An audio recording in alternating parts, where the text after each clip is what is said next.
Leaving an abusive relationship is really hard and you need to stay very, very strong. But actually, in the lead up to leaving an abusive relationship, you also need to find strength that you never knew you had. Because once you start to change and accept the reality that this relationship is not good enough for you, the dynamics of your relationship will automatically change. It's a bit like if you had two couch potatoes and one of them decides to get fit and healthy, goes on a healthy diet, runs every day and gets fit. And then the other one says, oh, come on, one donut won't help you. One donut won't hurt you. Or, are you really going out in that running gear? You look pretty hideous. And they do all these efforts to sabotage you. And because they don't really want you to get fit, because it just makes them feel bad about themselves being the couch potato. That's what happens in abusive relationships when one starts to change. So, for example, because their whole thing is about control, they need to control you. And if suddenly you're finding self-esteem you never had, and you're saying no, and they're starting to get a sense that you are seeing them for who they are and fearing that you're going to leave, then their need to control you is going to get even more intense than before. So it's really important that you know what could happen when you start to change. And that will be things like the hoovering, which I love that expression, hoovering. The hoovering that they do, which is that sucking you back with their remorse and their promises to change. Well, they will do that at an intensity that you've never felt before in your life. They might even, just layer on the guilt and how, the things like, well, you said you loved me. Were you lying? They'll really make you feel bad and they will lash that on. Or they might go into triangulation, which is where they bring somebody else into the equation. Now, that might be a risk of you thinking that they're having an affair with somebody, and that will be sort of hinting at that to make you feel jealous and make you feel unsettled and unstable and more easily, again, able to be controlled once more by them. Or it might be just bringing somebody else into the equation, like their mother, and saying, well, see, she agrees with me that you're the crazy one.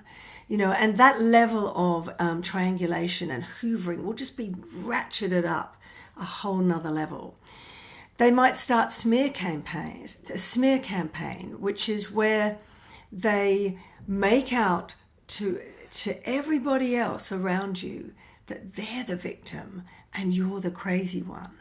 And they do this because they're fearing they're going to lose you, and it's a preemptive strike, so that if you do leave them, then everyone will just see that you were the one that was to blame and you were the crazy one and not them. They might even go into a narcissistic rage, and that can be really quite a dangerous time, because when they really lose control, then narcissistic people believe that they're entitled. And when they see that they've lost control over somebody, they feel it is a personal attack on them. And they feel entitled to rage back at that person who is attacking them. And that could mean that there is an escalation in violence. So it really is a risky time. And if you are sensing that narcissistic rage, do not engage in it. Do not try to fight against it. Just stay calm and try and get away. And they might even start to threaten you. And that could be a threat that they are, if I can't have you, no one can. It might even be a threat of they're going to kill themselves. And so all of these things can happen. The stronger you get, their desperate need to control you will get even more intense. So understand that. And if you are experiencing any of these, an escalation in violence, threats against you, or against themselves, because even a threat that they're going to commit suicide is showing you the potential that they could kill you and then kill themselves. You need to take things like that extremely seriously. This time when you are changing and they're starting to fear they're losing you is the most riskiest time. 75% of murders and injuries happen when people are pulling away from that abusive relationship or have left. So be aware of what can happen when you start to change. The dynamic of that abusive relationship will change. And if you need, have any fear of your safety, please get professional support and advice.